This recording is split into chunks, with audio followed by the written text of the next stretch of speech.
Assalamualaikum warahmatullahi wabarakatuh. Apa kabar, wahai jiwa-jiwa yang katanya sedang mengabdi? Hari ini saya tak datang membawa teori. Bukan pula ceramah panjang yang penuh kutipan klasik. Hari ini saya hanya ingin ajak satu hal. Berpikir. Menunduk sejenak. Kontemplasi diam-diam. Karena kita terlalu lama hidup dengan asumsi bahwa ibadah itu hanya salat dan puasa.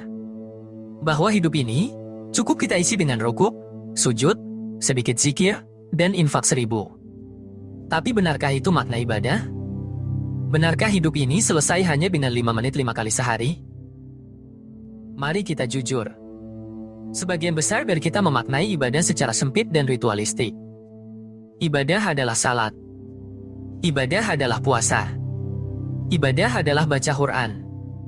Ibadah adalah tahlilan, pengajian, maulidan. Titik, sudah cukup. Seolah-olah itulah seluruh cakupan ibadah. Padahal Al-Quran tidak pernah membatasi ibadah hanya pada aktivitas ritual. Ketika Allah berfirman dalam Quran Surat Az-Zariyat ayat 56. Dan tidaklah aku menciptakan jin dan manusia kecuali untuk beribadah kepadaku. Apakah maksud Allah itu hanya salat dan puasa?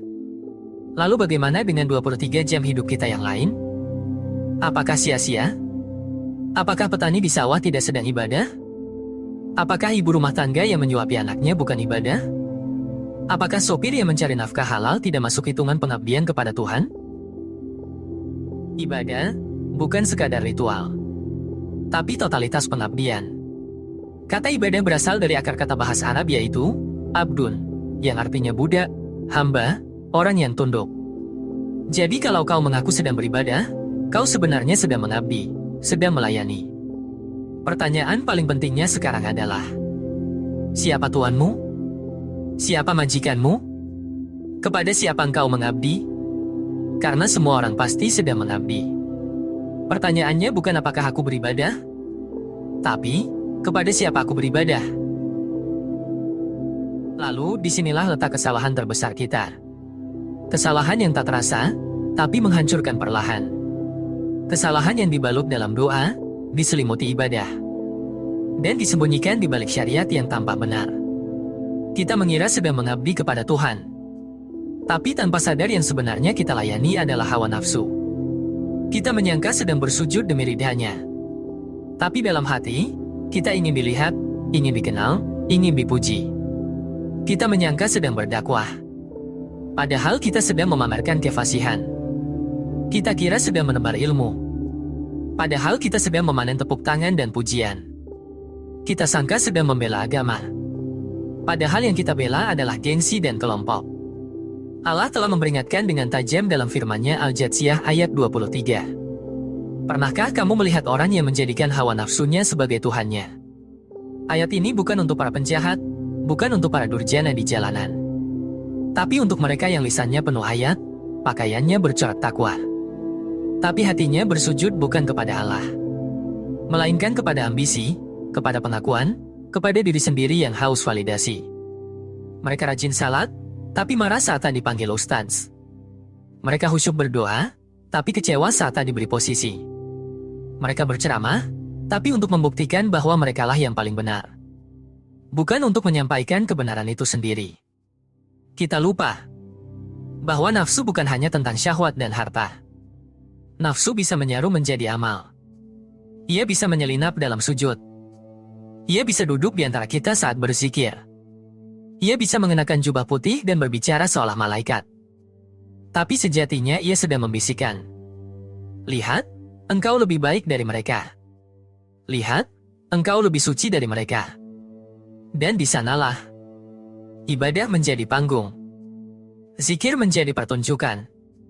Agama menjadi kostum yang dikenakan, bukan cahaya yang diterangi dari dalam. Ini bukan tudingan kepada orang lain. Ini adalah seruan ke dalam. Sebab yang paling licik bukanlah setan, tapi hawa nafsu yang menyamar jadi Tuhan.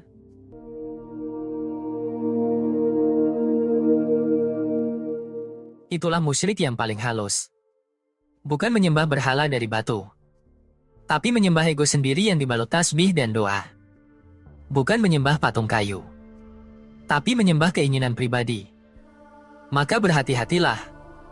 Karena keadaan yang paling jauh dari Allah adalah mereka yang paling banyak menyebut namanya, tapi tidak pernah menyelami maknanya.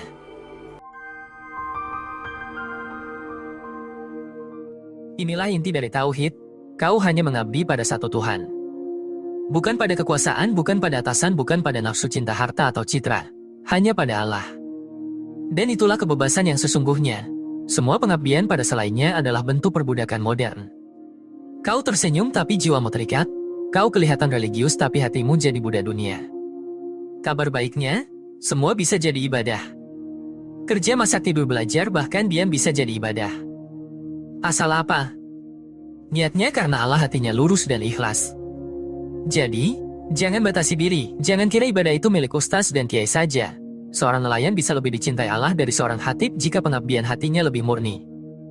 Maka sekarang mari kita tanya lagi dengan jujur. Siapa majikanku sebenarnya? Allah atau sesuatu yang lain?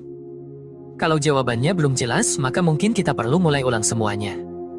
Karena di akhir hidup nanti, semua ibadah akan ditimbang bukan dari berapa banyak, tapi kepada siapa ibadah kita ditujukan.